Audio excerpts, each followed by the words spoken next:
This is Community Conversation. I'm Dale Gaertner. We're going to be talking about the upcoming River Raisin Beekeepers Festival that's going to be coming up a little bit, actually by the end of this week as this airs. Happy to have on the program to talk more about the annual event that they have is Janet Tucker. And Janet, it's good to have you back on the show once again. Thank you for having us back. And Don Warner, also it's good to have you back, my friend. Glad to be here. And talk to us a little bit, Don, if you would, about the River Raisin Beekeepers and kind of the history of the organization. Well, the club was all formed for education to help people to be able to keep being a beekeeper and not just a couple of years. And that is nationwide. They'll tell you if you don't have a club to help you or you don't have a mentor to help you, 2 years and you've had enough of it. You know, just throw your arms in the air and just, I'm out of here. So, Yeah. And there's just a lot of stuff to learn about bees. It just isn't the same of raising a litter of puppies or whatever. You know. That's true, yes. It is so different. So there's a lot of different things to learn. And a lot of things that don't make sense, but that's the way the bee world is. So, well, sure, and be able to understand that too, right, Don? Yes, we need to help them understand that, and I don't know how many people I have put in their very first hive, but it's been a lot of them. Yeah. And I have mentored hundreds of people. That's awesome. So, and that's what your aim is to do, is, as you mentioned, is help mentor them. That, yes. Number one, is to make sure that, it sounds, very, how should I say, very wonderful and everything and exciting. But, like you said, Don, there is a little bit of work that is into this. Yeah. And you want to make sure that if they are really interested, to make sure that they are in for the long haul. Yeah, it's too easy to make a really dumb mistake until you get to really understanding bees. It doesn't make sense, but this is the way it works. Yeah. So yeah, exactly. It's too easy to fall into that if you don't have somebody looking over your shoulder and helping you out. So, and that's the main thing, isn't it, Janet? Is making sure that when you do get started, that you'll have somebody that you can rely on or fall back on and saying, okay, I'm not too sure what I'm supposed to do now, or how am I supposed to take care of this? That's probably the main reason most people give up after just a year or two, is because they don't understand what's going on. Mm-hmm. And they don't have any kind of support system to help them through those difficult times. It's all part of Mother Nature, and Mother Nature's going to do what she's going to do regardless of what we plan for her to do. That's right. So being able to talk with other beekeepers, have someone helping you, is really, really important in being successful. And so that's the reason we are here as a club. Yeah. Now, has the amount of people getting interested in beekeeping grown, Janet? It is continuing to grow. As people become more and more aware of what's going on in the environment and the necessity of these pollinators, there's more people that want to help, but they need to get that education and they need to get that support system to be successful. It's not just putting a hive up in the yard and letting the bees do what their bees are going to do. Yeah. Because there's too many outside factors that are coming into play that they need to know about and be aware of and be able to handle. Yeah.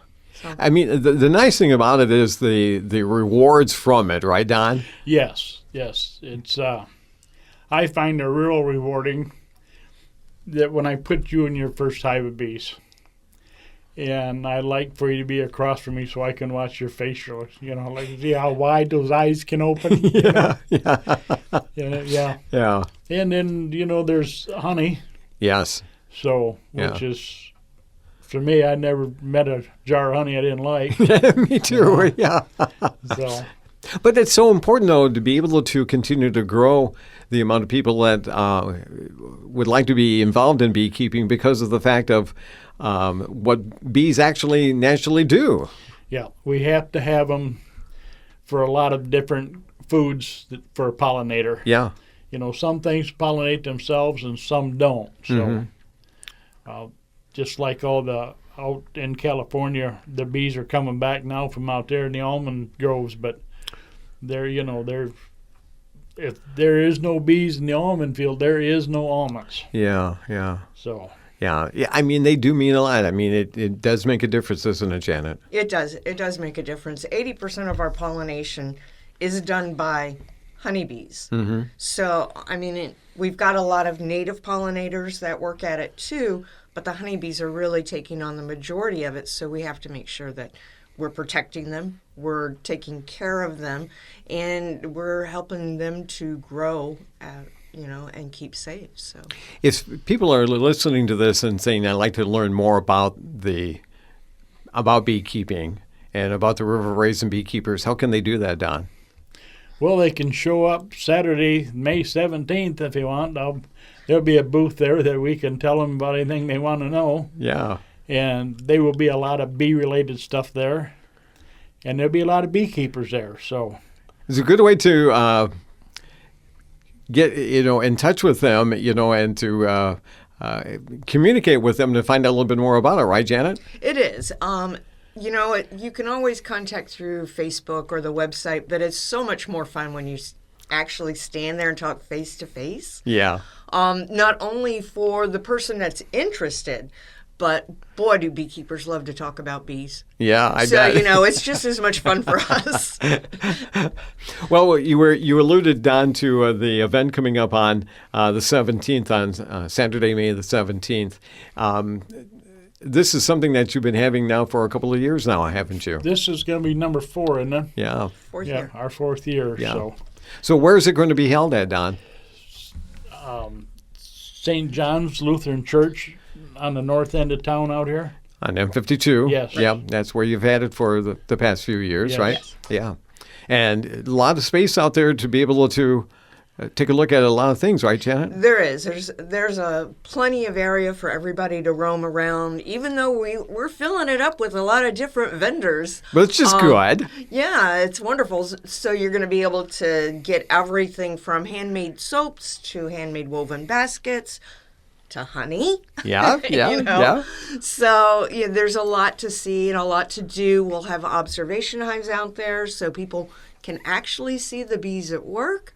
And of course, there's going to be food trucks and plenty of beekeeping and honey there. So, A lot of sweet stuff, right, Don? Yes, there'll be some honey tasting going on too. So, All right. Yeah. Yeah. Now, this is something that it's for the whole family, all right, Yeah, Don? it's family oriented, that's for sure. Yeah. That's one thing we wanted to make sure, bring the kids, and there'll be some kids games and stuff set up for them to do too, and then when we can watch them go through the honey tasting line 6 or 7 times. Kids do, right, Don? Yeah. Yeah, it just reminds me of how I was when I was a kid. Only I'd been through 12 times. Exactly. But I mean, that's a neat thing about having something like this that you can bring the whole family out to, and the kids can be entertained and learn some things too, as well as coming out and finding some great things there at the festival on May 17th. Now, the times for the event, Janet. 10 to 4. It's going to be 10 a.m. until Saturday. 4 p.m. Mm-hmm. Okay. We will have the scavenger hunt going on through the whole day. The silent auction will be from 11 till 3. Okay. Honey tasting will go on as long as we have honey available. So, As long as you don't run out, right? right, Yeah. right. So, but there'll be plenty of things going on throughout the day that everybody can be involved with. And that's plenty of time to be able to get out there too, to be able to say, well, if I can't get out there right at the beginning of the event, don't worry. There's still Right. time, right? Exactly. Yeah. And the time again is going to be 10 to 4. 10 to 4. All right. Yeah, plenty of time. So, get your errands done in the morning and come on out and have some fun in the late morning and early afternoons. And it looks like our weather is going to be just beautiful for it. So. Yes. That's always nice too. Yeah, that helps. Yeah, absolutely. That brings them out. Oh, sure. Yeah.